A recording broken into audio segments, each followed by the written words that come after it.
Here are 7 important things you should never do if you are into cryptocurrency, either as a trader or as an airdrop farmer.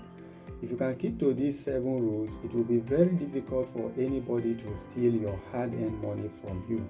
Number 1 is never you share your secret recovery phrase with anybody, or never you give it out to anybody in the name of help, because some people will come to you when they find out that you cannot do some certain things.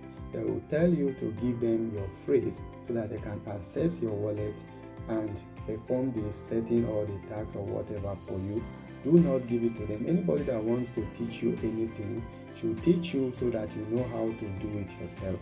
And do not back it up on the internet. Do not save it on the cloud. Always pick a piece of paper and write it down manually and keep it secret, because that is the only access to your wallet.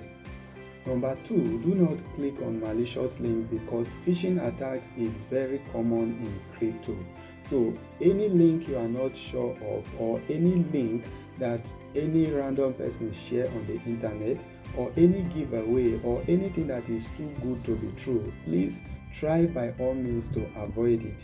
Because once you learn how to avoid this kind of mouth-watering giveaways and all these stuffs, they promise you that you're going to get $2,000, $3,000 if you do this, if you do that. If you can avoid these things, because there is no free money like that on the internet.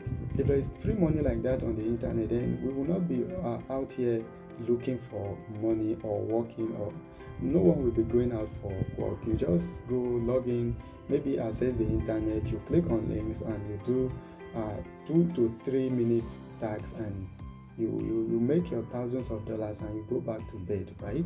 So avoid clicking on links that you are not familiar with.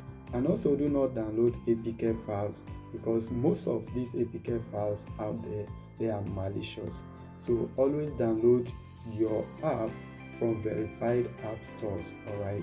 Number 3 is do not log into your email address that carries your important information, like the email address you use in creating your exchanges, crypto exchanges, or the same email address you're using in farming airdrop. Do not log into that same email address on another person's device, be it business center or your friend's device, because once you do that, they are going to gain access to your email address, and by so doing, they can gain access to your assets, right? The 4th thing you should not do is do not keep backing up your secret recovery phrase. So many people are fond of doing this. What they do is maybe they want to mint an NFT, or they are rushing to buy some token with hype. They just rush to download these apps, they create the account and they copy their wallet address and they use it, forgetting that they have not backed up their wallet. So by the time you do this, you are putting your wallet at risk, right? If anything should happen to this device, you will lose access to that wallet forever. This is not like Web 2 or the authentication format, whereby you can do forgot password and you can re-enter new password and all those stuffs, and you gain access to your account. In this case, the only access to your account is your passphrase or your secret recovery phrase. So make sure to always back it up as the second thing after downloading the application or the extension. The second thing you should do is to write down your phrases manually. And if you can keep this practice, you will never lose access to your wallet. And now let's move on to number 5. Do not use public Wi-Fi to carry out crypto transactions. So many people are fond of doing this.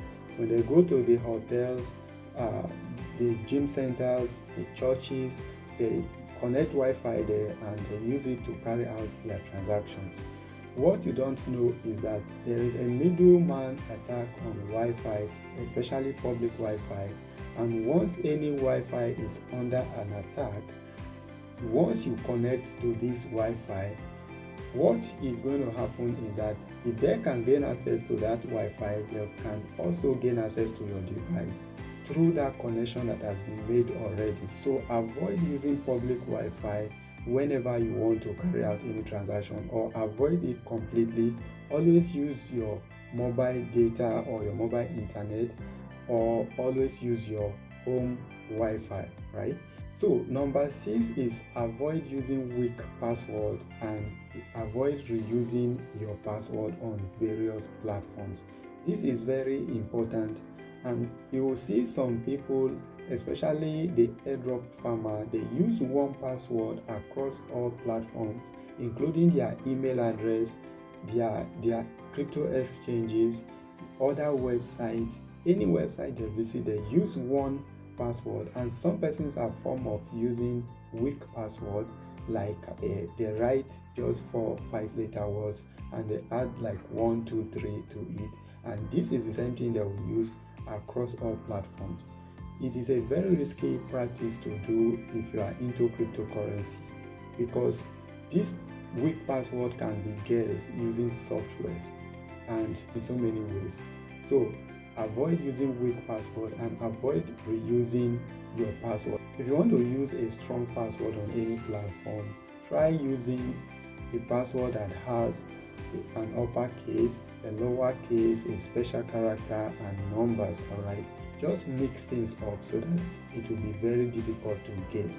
And the final thing you should not do is to ignore keeping your applications and your software up to date.